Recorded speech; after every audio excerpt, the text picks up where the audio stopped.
All right, so I have Josh Wallace with me here, and he's in the Game Art Boot Camp for game artists. I'm losing my tongue here now after we had to restart. So, Josh, what do you have for us? All right, so I set up a little project here in Substance Painter, and I just really want to showcase the power of Substance and all its amazing tools and features, and how you can use that to make some awesome art. And I also want to go through some of the basics to help the beginners just to get more familiar and comfortable with Substance, and also share some techniques and workflows that I've learned over the years. Okay, cool. And so, what do you think is really important about Substance? I feel Substance is a really powerful package, and it has some really amazing tools, such as the masking system and the layer system that it has. I feel it's extremely important to incorporate those features because it allows you to be non-destructive in your workflow. And non-destructive is basically essentially the fact that you can go back and change something after you made it without having to redo it. Great. Right, And so is this entirely Substance? yeah, this is all Substance. This is in front of you. You can see this sort of sci-fi panel or sci-fi Hmm. wall. It kind of looks like it's a mesh, but it's actually just a flat plane. I'll show you here in front. It's got some depth, but as soon as I start moving it to the side, you'll notice it's actually just a flat plane. And if I bring up the wireframe real quick, you'll also notice it's quite flat. So this is all just with the power of Substance and some techniques that they're currently using in games, such as normal maps and ambient occlusion, to help fake, give the illusion that there is a sense of depth in the object, but there's actually nothing. It's all fake, really. That's awesome. Walk us through it. Yeah. All right. So I think I could probably give a brief overview of Substance and how it works for the beginners. Yeah, so when you open Substance, you should see these shelves or panels over here. So we have our brushes, which basically allow you to paint. And there's some really cool brushes. The ones I normally use a lot is the basic soft, which is just sort of a soft brush that you also can also find in Photoshop. Hard brush, which is basically the same, except it doesn't have a soft fall off. And then the last one is Dirt One, which is an extremely powerful brush, and you can do so much with it. I'll showcase a bit more of how these brushes work as we go on. Yeah. So next to that, we have the alphas, which are also extremely powerful. So the way that the brushes work is they have an alpha attached to it, which is just a black and white image. The white representing the shape, and the black, which is basically opacity or just completely nothing. So just saving, just give it a sec.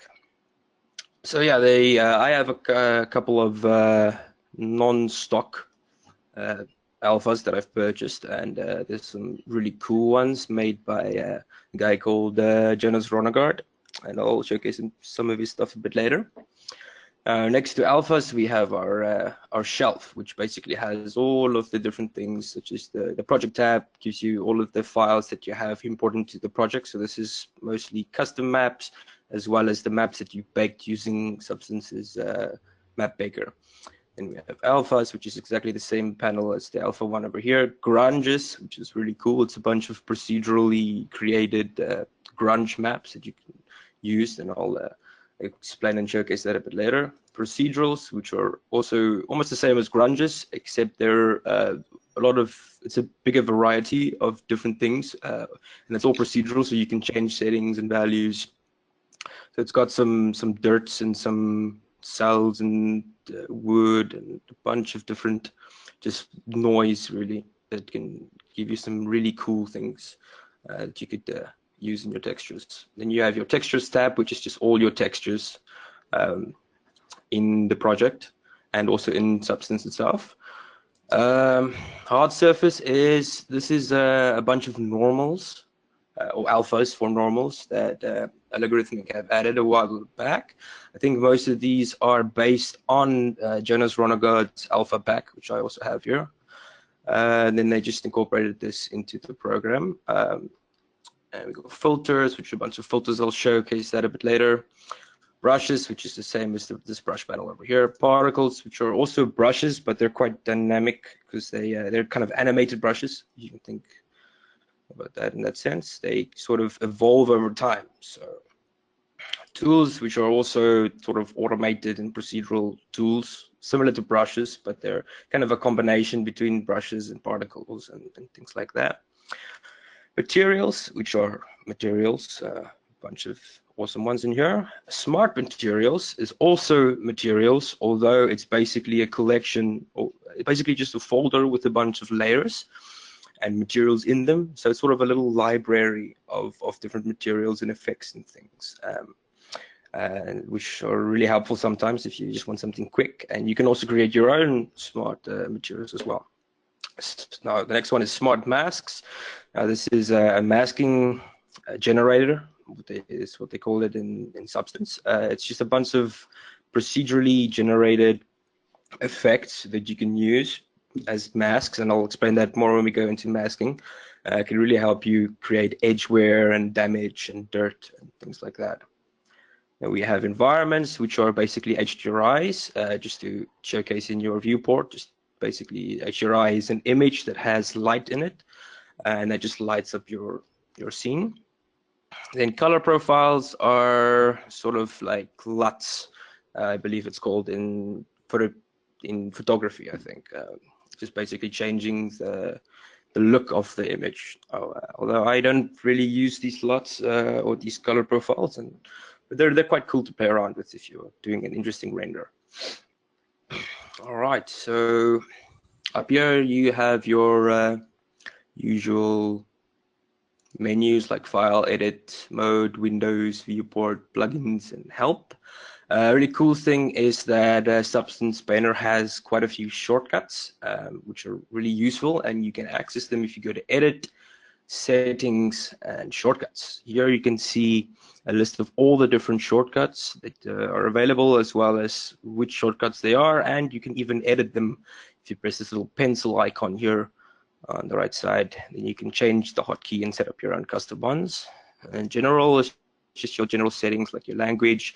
You can even change the color of the background of your viewport, which is also quite interesting. And then your shelf, you could specify if you have a custom shelf, like a custom file directory that you can also add to Substance. All right. You're my new So hero, by the way, with that showing how to get the shortcuts. Oh yeah, I think that is relatively new. I think they might have added that with Substance Painter 2017, maybe even earlier. They added that menu because I was always hunting for shortcuts and always had to Google which shortcut does what, and the shortcuts can actually really be lifesavers in this case. Right, so the right side here we have layers. Now your layer stack is the most important part of Substance, I feel, because it houses all of your layers, and you can't make anything without layers. So this one is very, very important. So over here you can see there are a bunch of layers over here, and I'm going to walk you through all of that. So basically there are two types of layers in Substance. So if I just clean this up a little bit, I'm just going to drop it into a folder just to get it out of the way.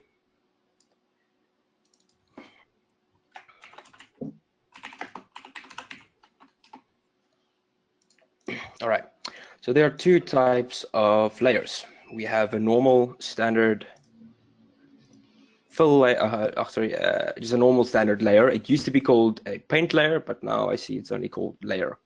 So the layer is essentially destructive. So it's just like any normal ordinary layer that you have in Photoshop. You can go and paint in this. Let me just change my size from 4K to 2K just so it runs a bit smoother. Right, so layer is just a standard layer that you can get in Photoshop. So you just paint on it and you can go nuts. And your brushes over here are also really cool. I think I undid that. Let me change this back. Right, so your brushes over here are really cool. The soft one is really just just a soft brush. Actually, let me make a darker background so you can actually see what I'm doing.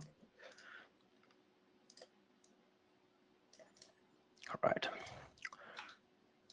There you go. That's better. All right. So the soft brush is just a really normal stroke with a soft fall off, and you can actually change that with your feathering options or the flow in this case.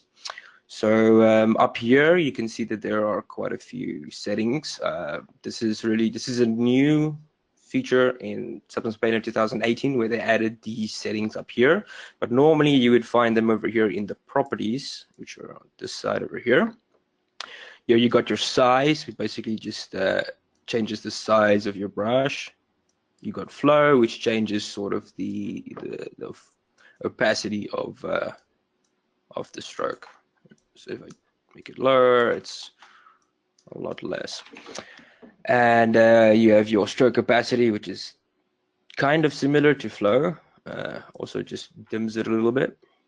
And spacing, which can help you to make straight lines. So if you want to make straight lines, all you do is you just click and then you hold shift, and then you see this little line over here, that kind of this gradient like line that comes out of that little dot, and then you could just position it where you want, and you just click again and it forms a straight line.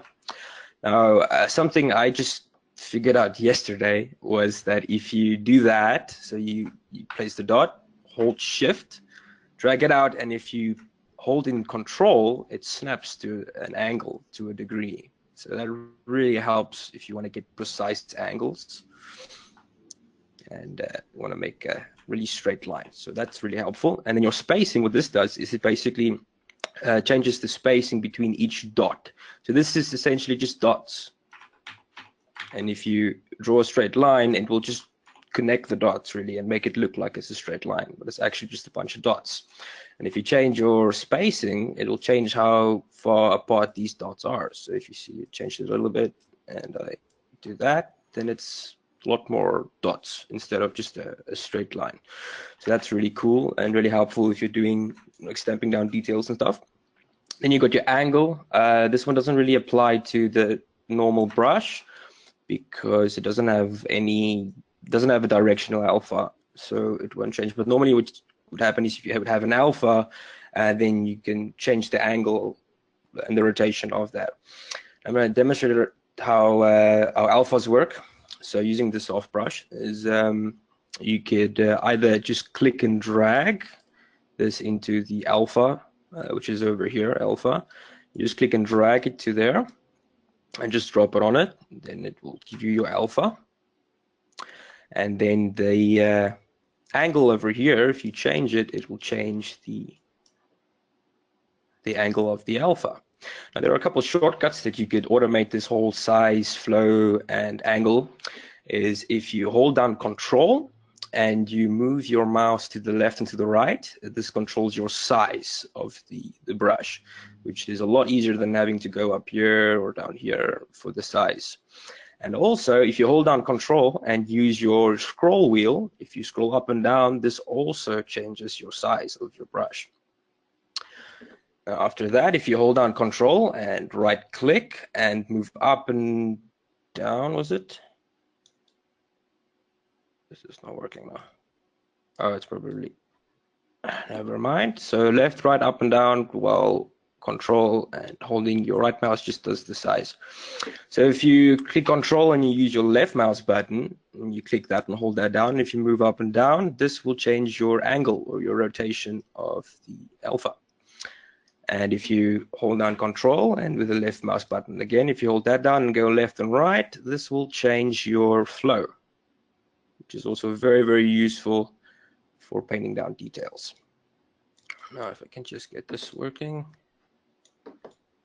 Oh, that's why it's not working. Let me just choose the default brush again. There we go. So if you just have the normal brush without an alpha, if you hold on Control and right mouse button and move up and down, this will change your hardness or your fall off of this brush. So you see if I go completely to the bottom, it's very soft, and if I move it up all the way, it becomes a hard brush like this. Yeah, now which is basically the same as basic hard, just a hard brush. And you can also change the feathering of this as well. At the bottom here, there are a bunch of brushes, and I recommend just manually going through them and see what they do, see if you find something that's interesting. So the Dirt 1 brush is amazing. It's basically just a blob of dirt, and it's really good for adding in really nice details, whether it be dirt or skin or really anything that you want, or just for like something to break up the procedural texture or something like that. Now, one thing to note is that if you look here at the right side, I don't know, are you guys seeing my mouse or not? Yes. Ryan? Wait. Yes. See if you. Oh, okay. So on the right side, we have our size and flow. Now, if you look at the very right of that, there's this little box over here showing a little line. If you click on that, you get these two options, no pressure and pressure. Now, this kind of depends on if you're using a Wacom tablet or a graphics tablet. At the moment, I'm just using my pen. I don't have my tablet plugged in. But what this would do is if you have, because if you're using a Wacom tablet or a Cintiq, you normally have pressure sensitivity, and you could use that inside of Substance Painter to help you. Now, one thing that sometimes irritates me a lot is that the size would normally be on pen pressure. And what that does is it changes, depending on how hard you press down, it changes your size. So sometimes if you don't press down hard enough, it will make a very, very small dot instead of the size that you defined within the size of the brush, which can be irritating. So just make sure that you know that there's this little button that you can actually put that off. And with flow, it's got the same. Now, flow is really amazing when you have that pressure sensitive pen pressure on, because that helps with, especially if you're doing something very subtle like skin. You want to be very, very subtle with your flow, with your opacity. And it really helps if you have that on your pen pressure. So just so you know, that's over there. And yeah. So another thing that's really helpful when you're just painting, let me just switch back to my basic soft, is symmetry. Now up here, to the top, there is this little button that looks like a heel, basically two triangles with a line in the middle, and that is symmetry if you hover over it. If you press that, this red line or this red plane will start intersecting your mesh, and that just shows you that you have symmetry enabled. So if I paint here on the left side, it will duplicate it on the right side. So yeah, which is really super helpful if you're painting. Now, one thing to note is this: I'm on just a standard layer. So like I mentioned earlier, it's like a standard Photoshop layer. You paint, and that's it. Now the thing is, once you paint, once you make a stroke, it's there forever. You can't change it really. If you want to change it, you have to redo it. So you're in the properties panel. If you scroll down past all of the flow and the size, and there's also a bunch of other ones, size jitter and flow jitter, which kind of automates it, makes it a bit different. You can definitely play around with those, although I don't use those too much. But if you scroll down all the way down, you'll get to your material properties, which shows you your base color, your height. Height is basically like a bump, like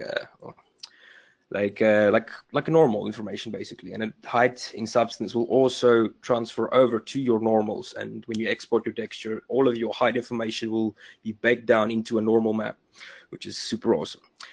After that, you have roughness. Roughness is basically how dry or how wet an object is, or a texture is.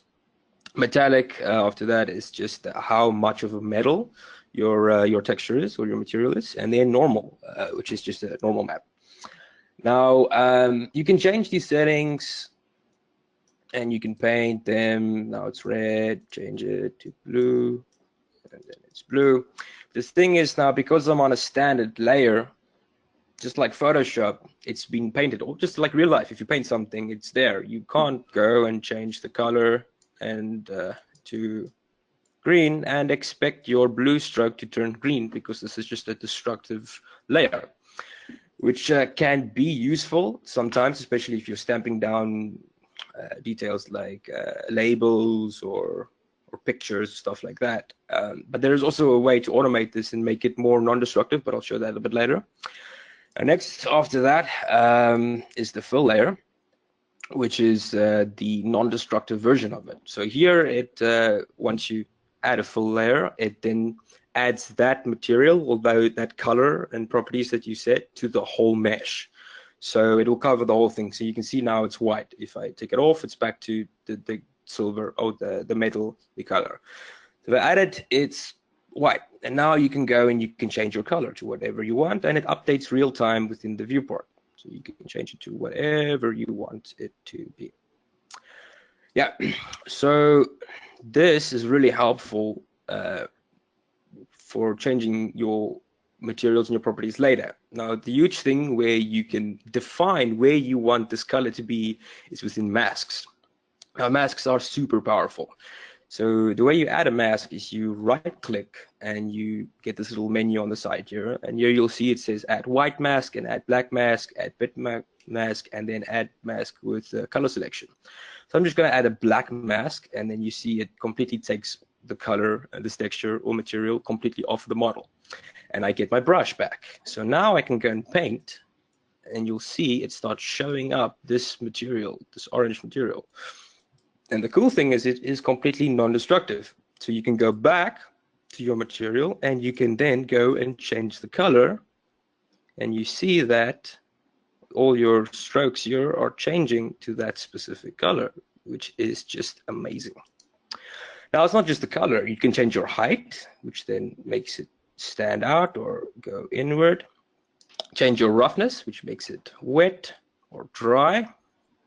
Metallic, which just makes it turns it into a metal or a non-metal, like a plastic. Ambient occlusion, this won't show up. You have to enable it. But ambient occlusion is basically just a way of shadowing. It just adds like a dark color to sort of fake shadows. And then there is emissive, which you also need to add, and I'm going to show you how to do that now, which is basically the glowy bits, which just glows like lights. Right, so if you want to add in extra details, you can go to your texture set settings. So it's this to the right. This is little box or little icon. It's a square icon with a little gear in it. That's your texture set settings. And here you can change your size. So at the moment I'm at 2K, and you can change to 4K, 1K, 512 pixels, and so on and so on. And the cool thing is this is all non-destructive. So you can go back and forth between your texture sizes without losing any quality, which is amazing. So if you're texturing something and you export it, and you have it at 1K, for instance, and it looks very bad, your textures look blurry, you can just go back, change it to 2K, export that out. If that looks great, but you're on a budget and you can only use 1K, that's fine. You can just go back to 1K. So you can go back and forth without losing any quality, which is amazing. Then you've got your bunch of channels, which is just your base, height, roughness, metallic, so on and so on and so on. Now at the top here, there's this little plus icon next to channels. If you click that, you get a drop-down list of a bunch of extra channels that you can add. Now, by default, there is no ambient occlusion and no emissive, so it will just show up like this. So you can just press the plus, add ambient occlusion, plus add the emissive, and that adds it to your project. So then you'll see here where it says material in your properties, you'll get the extra AO and emissive or emiss buttons over here on the right side that you can toggle on and off. And if you scroll down, you'll see they'll also show here. Now, when one of these channels are active, you'll see it has this little blue outline on the buttons. And if you click on it, it removes the blue outline, and it also completely removes this feature from the layer. So you can choose to turn off height, roughness, or whatever you want if you don't really need it for that specific layer. And also to note that if you do have certain things or certain patterns or textures or masks that have height or roughness or metallic in them, if you don't need them and they are active and they are portraying your mask or your texture, it will most probably carry over to the next layer So one thing is that, especially if you're doing wood or metal or something, or you have a piece of metal and you have a piece of wood on your model, and they're overlapping each other, and if you don't work on that, it will show through. So you'll get wood normals or wood height on your metal, which will look weird. So that's where masking also comes into play. But it's a great thing to disable the channels that you don't need if you're not going to use them, because they might interfere with your textures later on. Just so you know that. So over here at masks, this masking system is extremely powerful. Now it just has nothing on it. It's just a simple black mask. Black means nothing, invisible, and white means completely visible. So if I choose a white mask, it completely adds the whole texture or the whole layer to the whole mesh. And if I use a black one, it just completely takes it away, and then you can go and paint in and do whatever you like. Now, that is not all that there is with masking. There's so much more. If you right click on here and scroll to the bottom, you see there are a couple of options here. You have an option for generator, paint, fill, levels, filter, color selection, and anchor points. So my favorite one to use is the fill. So fill is basically a fill layer, just like this layer that I'm on now. This green layer is actually a fill layer. Here, this fill layer that you can add to the mask is exactly the same, although it's just applied to the mask. Now this is really cool because it allows you to add textures or custom maps that you have made or that are in Substance, like procedurals, to your mask, which is amazing. So over here on the side, we have our procedurals and grunges. I'm just going to use the grunge, and I'm going to just use something like this grunge dirt scratchy, and I'm going to drag it to this grayscale uniform color, and I'm going to drop it in there. So now it's added this procedural, or this procedurally created grunge to the full layer in the mask, which is now acting as a mask, which is the same as the strokes that I just did, except it's just a bit more automated. I'm just going to get rid of this symmetry plane because it's a bit irritating. So now you can see there's a little bit of a change in the material. Some of it is green, some of it is back to the old darker metal color. Now, this is sort of, in a way, a procedural mask or a procedural texture because it has a bunch of settings that you can change. So over here, you can see the balance, and if you play around with that, you can see it then adds and removes it and has some really interesting effects to this mask, which is really cool. So once you have the fill layer over here, you can add some more. You've got a paint layer, which is exactly the same as a normal layer.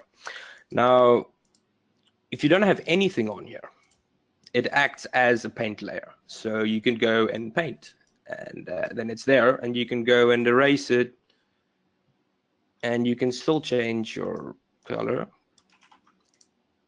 But you can't really change your strokes.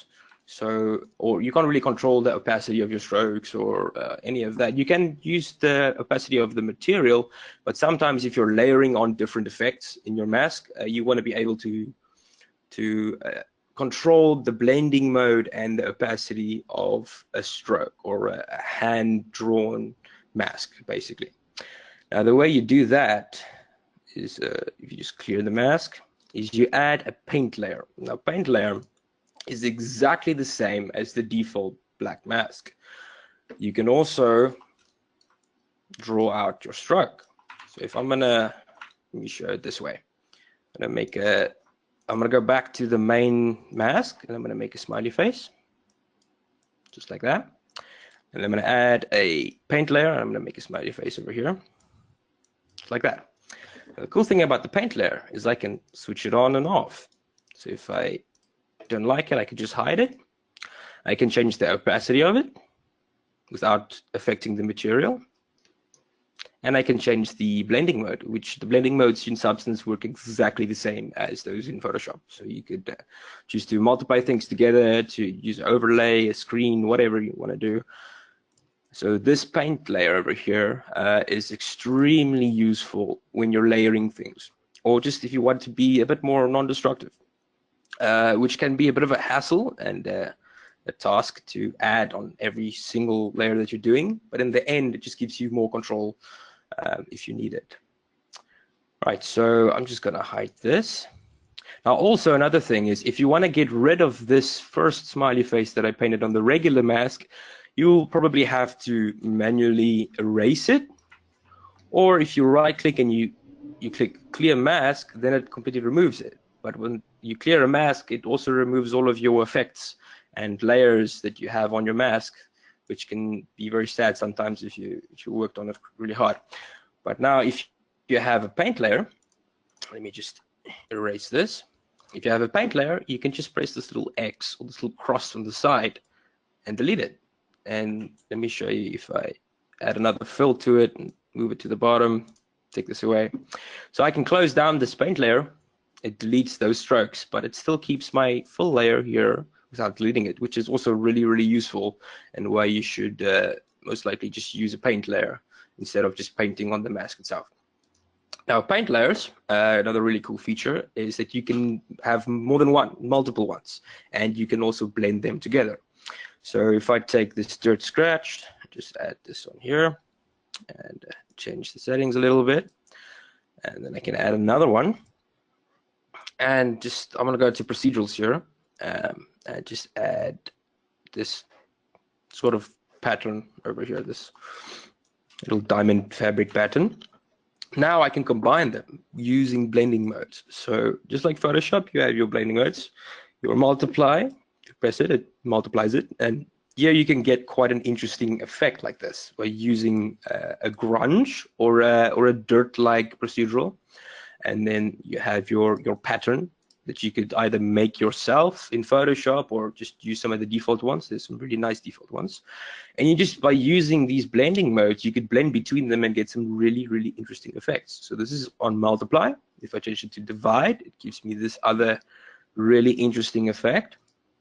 And there is subtract, which is also really interesting effect. Overlay, same really as Photoshop. But I would say the best thing is just when you're trying to find an effect and you're not exactly sure what you want, just play with every single one. Just go through all of them until you find something that you really like. So if you want to combine both of these layers together, you just use a screen layer. So just a screen effect, and then it combines both this diamond shape with the grunge dirt. Now, if you want to reorder them, it's as simple as just clicking and dragging them. You can reorder them like so. So this is super helpful if you're working on something like dirt or grunge, or if you just want an interesting pattern, you can add it like that, and then you can just blend them together using these blending modes. Now, another cool thing is, say for instance, I've got this pattern, and let me change it to multiply. It gives me this really, really interesting thing. Now, if I want to, or let me just use something a bit more visible. Just give it a sec. Right, like this. So if I want a certain part of this gone, if I want to erase some of it because it's just too much, or maybe it's going in an area that I don't want to, I can just go in and add a paint layer to that. And then I could go and erase it, depending on what the brush is. You'll see that the brush at the moment is black, so that is going to erase if I paint. And if you press X, this is one of the hotkeys, you can, while you're in mask mode, you can switch between black and white. So white is adding detail, black is erasing detail. If you press X, you toggle between them. So if I have a white brush, I can just go and add more paint, more detail to it. X to make it black, and then I can erase detail, which is really cool. And you can also blend this together with the blending modes and get some interesting effects with that as well. Then there are the filters, or actually then there are the levels. Now levels is the same as Photoshop. It allows you to change some of the values and clamp values and make things brighter and darker. So if I change this middle pin over here, take it to the right, it will then boost the blacks. So at the left here, you have your black, which is nothing. And then to the right, you have white, which is everything. which is full on. So basically you can think of black as a value of 0 and white as a value of 1. And then in between you have basically 0.5. So if I move it to the right, it boosts what's on the left. So it boosts the black and makes it stronger. So it will then remove some of the effect. And if I go the opposite way, it will boost the white and then add a bit more and make it sharper or more. Now, one thing when you're working with levels is you want to be able to see your mask instead of just seeing the material over here. So to change to your mask, you could either go up here. You'll see that there's a little tab called material. If you click that, a drop-down menu will come down, and you can go and see all of your channels, like your base color, your height, your roughness, all of that. But then you just scroll down to mask, and then click on mask. It will then show your mask. So you can then go and change and actually see how your mask is being affected. But there's a lot easier way to view your mask. Instead of going here to this material, all you have to do is you need to hold Alt and then click on your mask, and then it will automatically switch back or switch to your mask. And if you want to switch back to your material, all you have to do is you just click back on the color of the material. So this first little box over here is your material and its properties, and the second box is your mask. So you just go back, click on your mask, or on your layer, sorry, and then it will switch back to your material mode. And if it for some reason switches to, say, for instance, base color or any of these height or roughness channels, you just press M on your keyboard to switch back to material view. And if you do want to solo out your individual maps, you can press C on your keyboard. So C would then go to base color. If you press C again, it will switch and cycle through all of your maps. And you'll also see them over here up top on this little box. You can just switch through that and then press M to go back. So to go to your mask, you just hold Alt and click on the mask box, and you'll be able to see your mask. And then you can proceed to tune your levels. And also a great thing that levels is good for is inverting the mask. At the bottom here, there's this little invert button. And you click it, it just inverts it, which can be really cool as well. So if I go back to my material, you'll see that it is inverted. If I click it back, it then changes. So this is a really powerful feature to invert masks. Now after that, you've got filters. Filters are really cool. Also like filters in Photoshop, you have blur, you have sharpen, contrast, high pass, mirror, warp, all of these things. And I would suggest just playing with them yourself so you can get a feel for what is what. But blur is, I use this one the most. It's really helpful, especially if you're painting a mask and you want it to be, you don't want it to have a sharp fall off, like just a sharp edge. You just use the blur and it will just soften your mask for you, which is really helpful. Or if you baked ID maps or bake any map and the edges are just too sharp, you could just throw down a blur filter that will just smooth out your sharp edges, which can work sometimes. Doesn't always work, but most of the time it helps a little bit. So those are those, and then you also have color selection, which is basically choosing from an ID map. Now, let me just add my ID map here. So you have this little color selection over here. You have the map, which is your texture for your ID mask, and at the bottom you've got this colors tab with a pick color. If you click that, it will switch over to your ID texture view on the viewport, and you can see the different colors. Now each color represents an area of the model. So if I click, you get this this eyedropper tool on your cursor. If you just click that on top of a color like this red one, it will then assign that to the mask. So if I click again on that, it just assigns that to that specific color. Now to the right here, the bottom, you can actually see the colors here, and then there's this little minus button at the back if you want to remove that effect on that color, which is really useful if you have a really complex model within one texture set. It's really good to have an ID mask that you can then use to define certain parts of that model. So that's that. And then we also have an anchor point. Now I'm going to show you how these work. Anchor points are extremely powerful. I'm just going to delete these layers and then just go back to what I have previously. So over here, I'm just going to run down through this the material setup that I have over here. I just have a folder here. I like to use folders or groups. They help to stay organized, and the really cool thing about them is if you have a bunch of layers in here and you group them, you can have a mask on the group itself, and that mask will affect everything you have in this group. So if you have a bunch of different effects, metals, dirt, all of that, you can just add that into one group and then define that mask for that group and where you want it to be. So if you want one specific area to have a lot of different effects, grunges, metals, dirt, blood, whatever you want to do, oil, you just put it in the folder and then you define your mask, and it will only show up in that specific area. Or same if you want to paint out, so you just add a white mask. And then let's say, for instance, over here, this layer, this base is just basically the edges, the corners. So if I go and paint out a certain area, it then just removes that from that area, which is really super helpful. If you want to remove a mask, you just right click and say remove mask.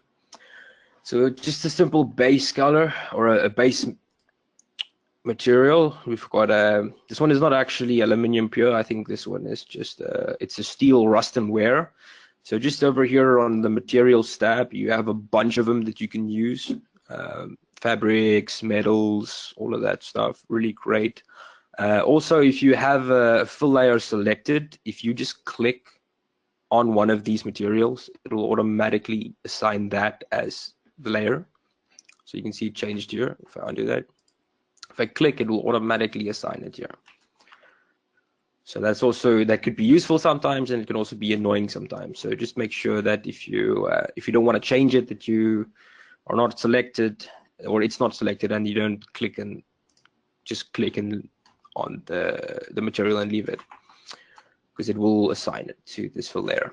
All right, and then after that, I just have a full layer with just a normal gray color and some metallic values, and I have that on a mask, which has a full layer, which is just a dirt grunge. So if I take away everything, here you can see the base better. So this one is just a little mask that just adds a little bit more color variation and really dirt to this layer. If I take it off, you see it's just this like metal, this dark metal, and if I add it, it goes a bit lighter and it's got a bit of grunge to it. After that, I have my paint layer. So this is also just a fill layer with a green color, and then a grunge, which is just also a different color, a brown color, with also a full layer with a grunge rust fine texture. This is in the grunge as well, and that just gives this little bit of let me just go to my color. You can barely see it. It's just a bit of color variation to it. Now this is what I'm talking about, the folders. So this paint is in one folder, and notice this base green color and this brownish grunge don't have any masks to define it to be in this middle section.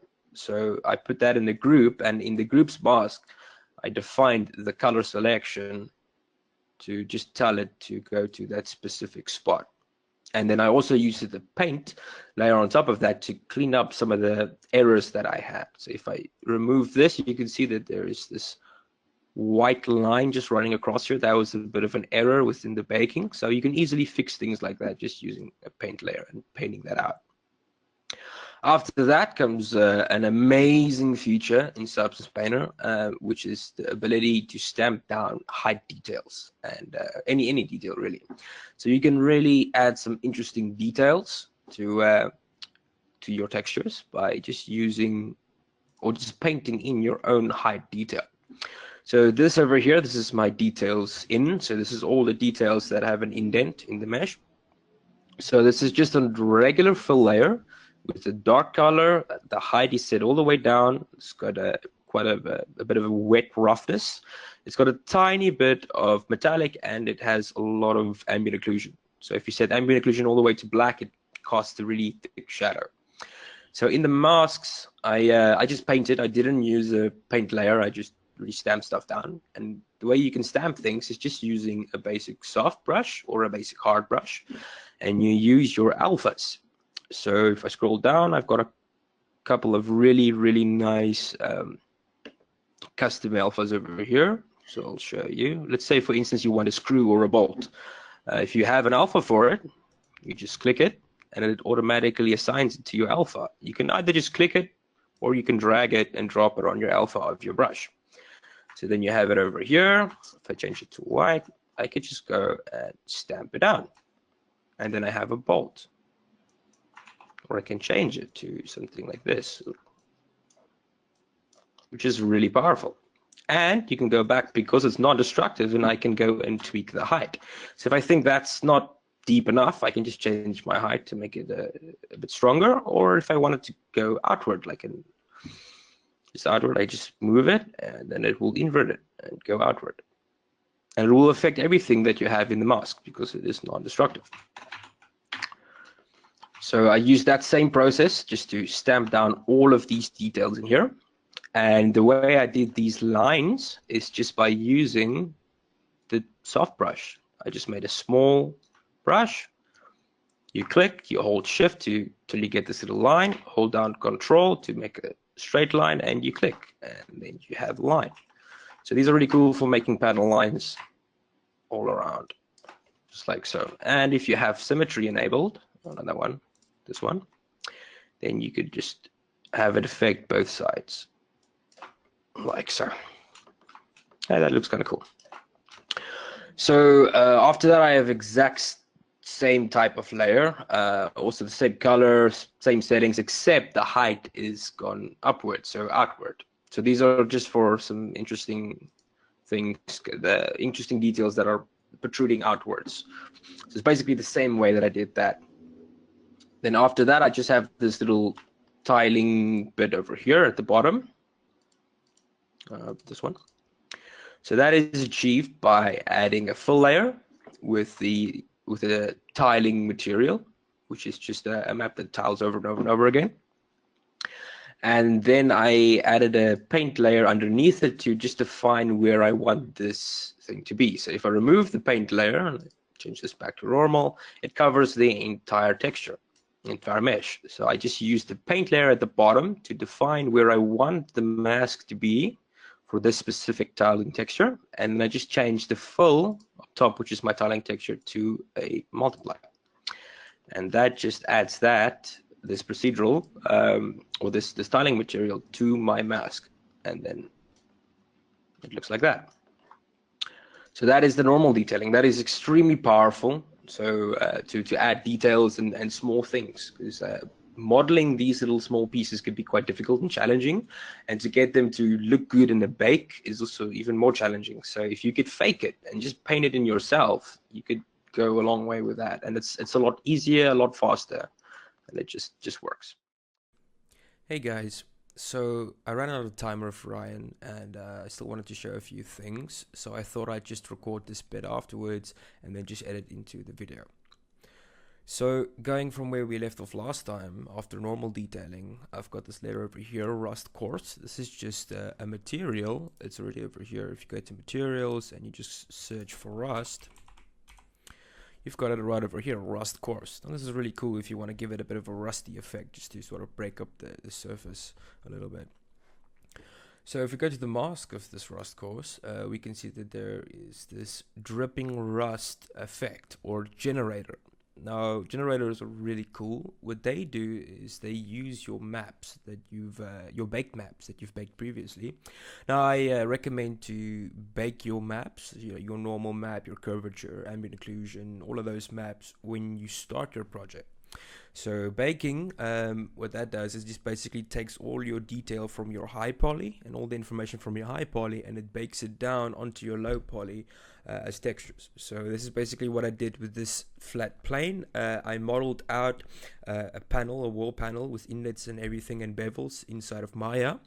And then I just took that and baked down that information onto the low poly, the flat plane, and that's how I got my normal map and my ambient occlusion for this specific mesh or for this plane to sort of give it that effect that it's going inwards and that it looks like it's a real mesh.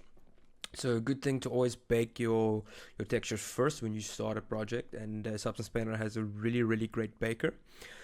Now, I'm not going to go into detail on the baker, but there's tons of tutorials on YouTube. Just search up baking in Substance Painter and they'll explain everything in detail.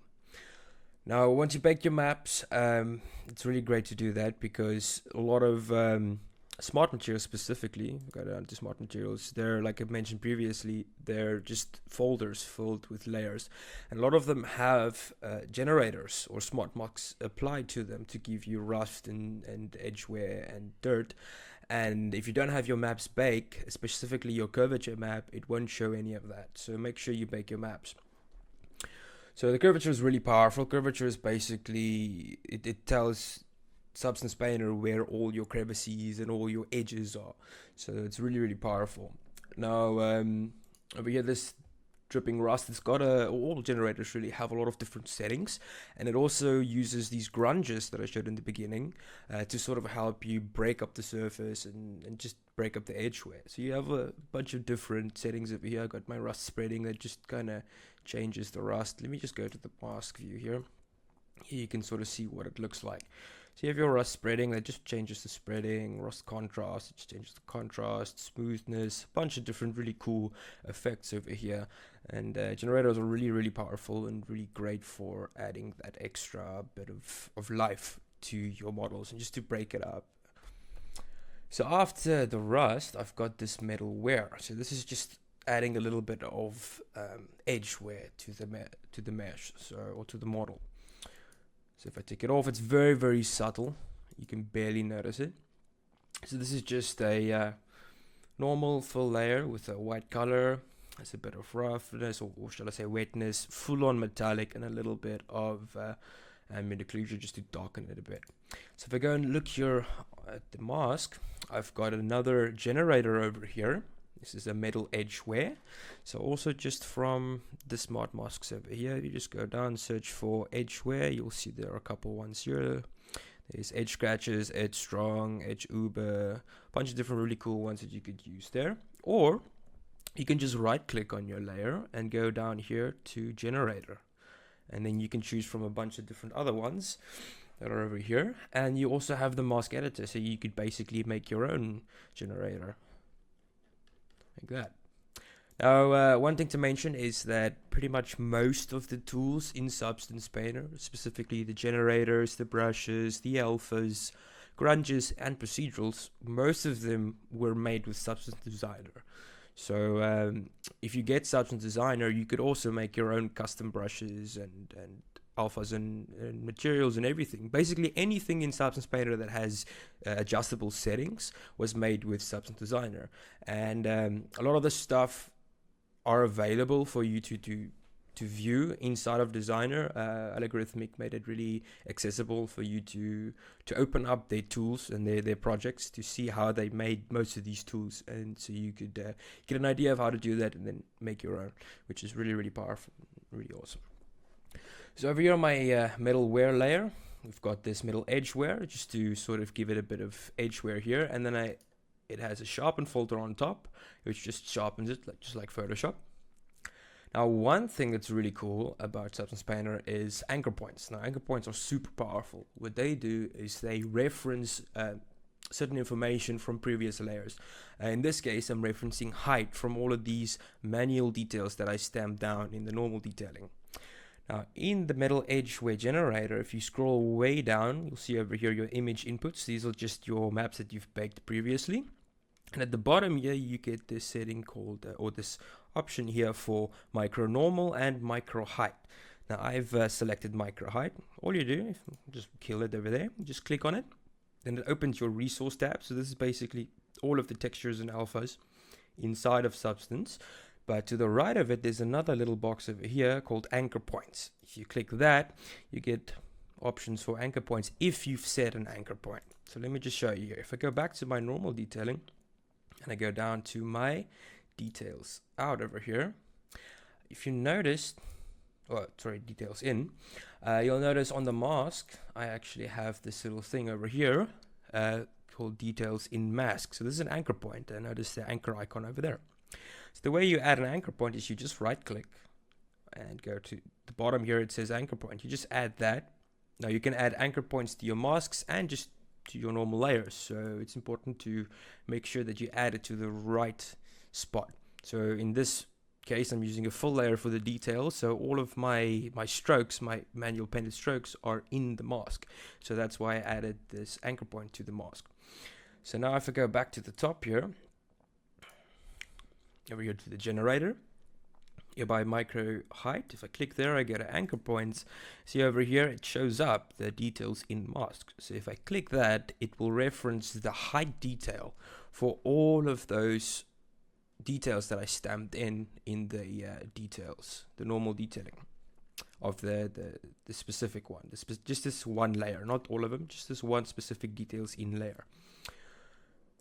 Now this allows me to add that to the curvature of this generator, so it adds edgeware to those manually stamped details. Because normally what the generators do is they reference your curvature map, and your curvature map is only baked to your mesh, or to, so let's say, your high poly, so all the little curves and all the little indents of the mesh. Now once you stamp down custom details, it won't have that in your curvature map. So using this is really powerful, because you can then add any manual custom effects that you've stamped down to your curvature, or at least to this layer, just to give it a bit of edgeware, which can be really powerful. And you also have levels here. So levels, just like I mentioned previously, and like in Photoshop, you can change the values around and clamp values and invert details as well. Really powerful. And then the sharpen filter. Now, you don't just have to use anchor points in generators to reference height or normal detail. You could just use them in full layers as well. So this is what I've done over here by my emissive. So emissive is just lights, really. So if I toggle this off, you see there's no lights and no height detail over here. Now this emissive layer over here is just a standard destructive layer, paint layer if you will. So the reason I did that was because I used a tool, a really great tool by Jonas Ronnegaard for stamping down these really cool sci-fi looking lights. Let me just find it real quick over here. It's this light stamp tool. So I'll link a bunch of alphas and tools made by Jonas Ronnegaard and some other people in the description of this video, so definitely check those out. He's got some really great stuff. The other reason I also wanted to just use a normal layer is I wanted to showcase the way that you can use anchor points to sort of control and make these destructive layers more non-destructive. So this is just a paint layer with these details stamped on. So if I take it off, it just looks like that. The only reason I have a mask over here is because I painted out some of these lights at the bottom, just added a bit of grunge to them. It's not really important. You don't really have to do that. I just like doing that to sort of break it up a little bit. But notice over here, if I go down to color, or actually if I go down to emissive, I can't change anything because it is destructive. But I referenced or I added a little anchor point over here to the main layer, not to the mask, only to the layer, because this is a full layer, to reference this emissive channel. So then I just made it a normal standard full layer on top of that, and I just gave it this emissive color. If you notice over here, if I change some of these settings, it will change the color of the emissive lights. It's very subtle though, but you can notice it. Now, the way that I did that was I made a mask for this one and I just added a normal fill. So let me just do it from scratch. Let me kill that layer. In the black mask, you just add a normal fill, and then in grayscale, you just click over here where it says grayscale. Then you also get the resources, and next to it, the anchor points. And here you could just click on the anchor points. So if you click on emissive, it will then choose the emissive channel. But now, well, actually, it'll choose the emissive layer, but it's not specifying that I want to use the emissive channel. Now it's using the base color. That's why you get these weird strokes, because I actually painted over there with my base color. So over here, you see you got your grayscale channel emissive. Right underneath that, you'll see that you have this reference channel. Now over here, it's set to base color. So that is referencing the base color of this emissive channel underneath, or this emissive layer. So you just change that to whatever channel you want. I want to reference the emissive channel, so I just click over there, and then it changes to the emissive. So now I can go back to the layer, and I can change my color over here, and it will update real time. And that's how you make a standard destructive layer non-destructive. That's awesome. Right. That was really hope you. one of the best explanations I've seen, or walkthroughs of substance I've seen. So Oh, really fantastic. thanks. All right, guys, do me a favor, everybody. Cool. Leave me a comment down. Leave Josh a comment down below the video on what you really enjoyed about this, and one of the things that you came away with. Just one of the things that was kind of one of the most impactful lessons.